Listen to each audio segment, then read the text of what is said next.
देखो, 14 साल भरत ने राज्य किया, कार्यवाहक राजा के रूप में रहे।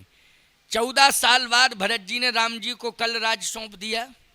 क्यों भाई, सौंपा कि नहीं सौंपा? लेकिन एक अंतर देखा गया। क्या अंतर देखा गया? राम जी के राज्य में काल आया था। राम जी के राज्य में काल आया था। काल का प्रवेश हुआ राम जी के राज्य में।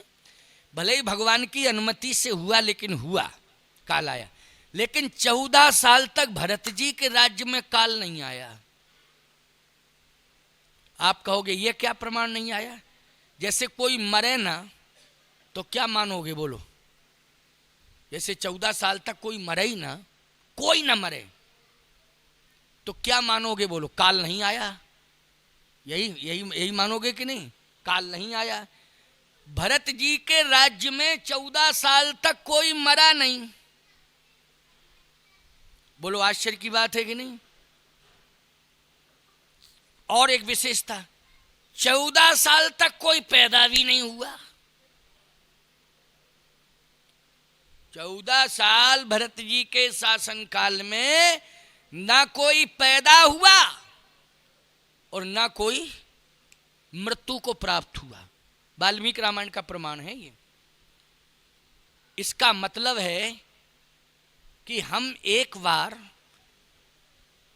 वंश वृद्धि के लिए हमारा विवेक और हमारा संयम हमारा सहयोगी बन सकता है। बोलो भाई, कि हम वंश वृद्धि अभी नहीं करेंगे तो इसके लिए हमारा विवेक और हमारा संयम, बोलो, हमारा सहयोगी बनेगा कि नहीं बनेगा? इसमें हमारा बस चल सकता है, लेकिन मरे ना कोई, इसमें क्या बस चलेगा? जरा बता दो भैया थोड़ा सा इसमें तो बस चल ही नहीं सकता है। और अगर इसमें बस चल गया होता तो कोई मरता ही नहीं। फिर तो समस्या होती, उसमें पीछे नंबर डालने पड़ते कि अमुक सन के बाबा, फलाने सम्मत के बाबा, और उनको चाय दे आओ जो फलाने सन में हुए थे, जो फलाने सम्मत में हुए थे। बोलो, समस्या हो जाती कि नहीं? और सबसे बड़ी समस्या तो खाद्यान्न की हो जाती, आवासीय समस्या हो जाती। क्यों भाई, कहाँ रहते इतने लोग? जनसंख्या बढ़ती जाती, घटती नहीं, बढ़ती जाती, लोग मरते नहीं, तो समस्या पैदा होती। लेकिन मृत्यु पर किसी का वश नहीं है। लेकिन भरत जी ने 14 साल रहकर ये बता दिया कि हमारे राज्य में कोई मृत्यु को प्राप्त नहीं हुआ। भगवान राम ने कहा वोटर लिस्ट मंगाओ जरा, तुम देखें। अच्छा भाई, वोटर लिस्ट देखी गई तो उसमें एक जगह लिखा था मृतक। राम जी बोले मृतक मृतक देखो लिखा। तुम क्या, भरत जी बोले नाम तो पढ़ो पहले। तो उसमें लिखा था चक्रवर्ती सम्राट महाराज दशरथ। भरत जी बोले जब पिताजी समाप्त हुए, इसके पहले हम ननिहाल में थे, बाद में आए, अगर मैं आ गया होता तो पिताजी ना तो मृत्यु को प्राप्त हो पाते, ना आप बन जा पाते, अगर मैं आ गया होता। लेकिन लीला आप ही की है कि हमें आने नहीं दिया और पिताजी को बन चलेगा, और पिताजी को ऊपर भेज दिया। ये लीला तो सरकार आपकी है प्रभु जी, ये लीला तो आप ही की है। लेकिन अगर मैं आ गया होता तो पिताश्री के ऊपर काल हावी नहीं हो पाता, काल हावी नहीं हो पाता। प्यारे, एक और विशेषता, क्या? भगवान राम के राज्याभिषेक में भरत जी का बहुत बड़ा योगदान रहा। 10 गुना खजाना बढ़ा मिला, 10 गुना खजाना। राम जी जितना छोड़ गए थे, लौट के आए तो 10 गुना खजाना बढ़ गया। अच्छा, 10 गुना खजाना कैसे बढ़ गया? एक तो आबादी नहीं बढ़ी। क्यों भाई, आबादी नहीं बढ़ेगी तो बोलो राज्य का कोष बढ़ेगा कि नहीं बढ़ेगा? सरकार सबसे ज्यादा कोष खर्च करती है आबादी पर, करती कि नहीं? वो आबादी जब नहीं बढ़ेगी तो कोष बढ़ेगा। दूसरी बात कि भरत जी ने ऐसा संयम किया, प्यारे, ऐसा संयम किया कि भरत जी ने तो केवल गाय को जौ खिलाए, और गाय के गोबर में जो जौ शेष निकले उसका दलिया बना करके, गोबर से दलिया निकाल करके उसका दलिया जितना भी, अब गाय कितना जौ खाएगी, भूसा तो डलिया 2 डलिया खा जाएगी, लेकिन जौ खा जाएगी क्या डलिया 2 डलिया? बोलो, ज़्यादा से ज़्यादा मुट्ठी भर, 2 मुट्ठी, वो भी मुट्ठी 2 मुट्ठी में गोबर में कितना निकलेगा, उसका शेष भाग थोड़ा सा निकलेगा, यानी हजम, बाकी हजम हो जाएगा हैं। तो जो गोबर में, गाय के गोबर में जो जौ के दाने निकलते थे, बस उन्हीं का दलिया बना करके भरत जी, दलिया क्या, बस वही ग्रहण कर लेते थे। दलिया क्या, सीधे निकले गोबर से निकाले और उसी को ग्रहण कर लेते थे भरत जी। अयोध्या वासियों ने कहा, जब मेरा राजा इतना बड़ा नियंत्रण कर सकता है अपनी जवान पर, तो हम लोग भी संकल्प लेते हैं कि दोनों टाइम भोजन नहीं करेंगे, एक टाइम ही भोजन करके बिताएंगे। तो बोलो, एक टाइम का कोष जो भोजन का बचा वो जमा हुआ कि नहीं हुआ? बोलो, हुआ राजकोष में जमा कि नहीं? इस तरह से जनता ने सहयोग किया भरत के राज्य में। तो याद रखना, राम जी को राम राज्य का जो धरातल मिला वो मजबूत मिला कि नहीं मिला?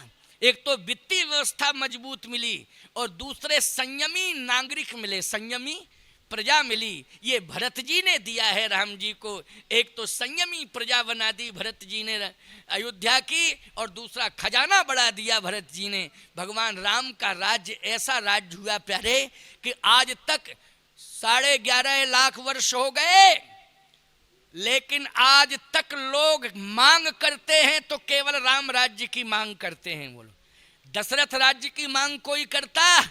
दिलीप राज्य की मांग कोई करता? नहीं करता। हरिश्चंद्र राज्य की मांग कोई करता? नहीं। अच्छा बोलो, भगवान कृष्ण के राज्य की मांग करता कोई? नहीं करता। राम राज्य, कृष्ण राज्य नहीं। जबकि भगवान ने द्वापर में द्वारकापुरी में राज्य किया कि नहीं किया? बोलो, किया। लेकिन कोई कहता है कृष्ण राज्य चाहिए, कोई कहता दशरथ राज्य चाहिए।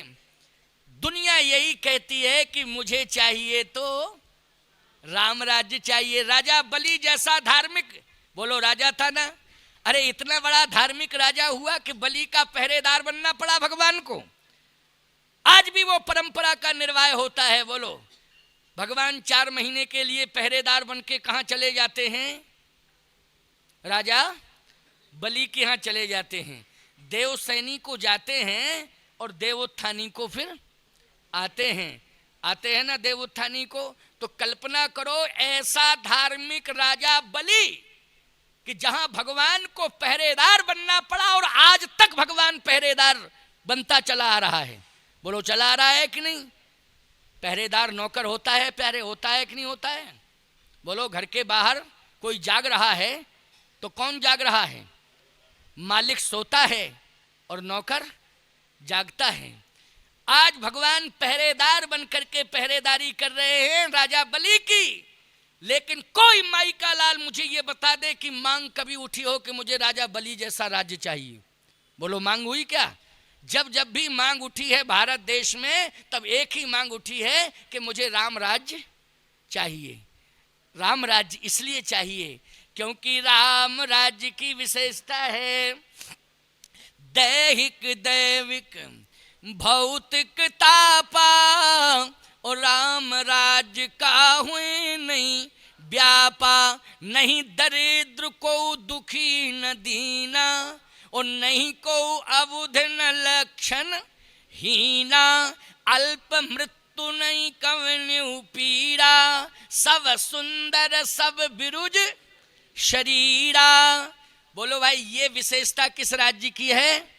राम राज्य की विशेषता है। तो मैं कहना ये चाहता हूं कि हम लोग पहले प्रेम की भूमि का निर्माण करें, प्रेम का धरातल बनाएं, और जब प्रेम का धरातल बन जाएगा तो उसी प्रेम के धरातल पर राम राज्य स्थापित हो जाएगा। आप कहोगे महाराज जी इसके लिए हम क्या करें? तो एक उपाय करना, रामेश्वर नाथ भगवान के दरबार से संदेश लेके जाओ कि हम एक उपाय करें। क्या? हमारे यहाँ एक प्रेम यज्ञ भी होता है, प्रेम यज्ञ। उसमें बाजार से साकिल खरीद के नहीं लाई जाती है, समझ लेना इस बात को। प्रेम यज्ञ में जैसे होमात्मक यज्ञ होगा, अभी हवन होने जा रहा है, अभी कथा के बाद, कथा विश्राम के बाद, अभी हम थोड़ी देर बाद आपको रामचरितमानस देंगे। इसके बाद यहाँ से व्यास पूजन होगा व्यासपीठ का, और व्यासपीठ का पूजन होने के बाद में समुद्र के किनारे तट पर हवन होगा, उसको कहेंगे होमात्मक यज्ञ। क्या कहेंगे? होमात्मक यज्ञ। राम कथा की पूर्णाहुति पर यज्ञ, होमात्मक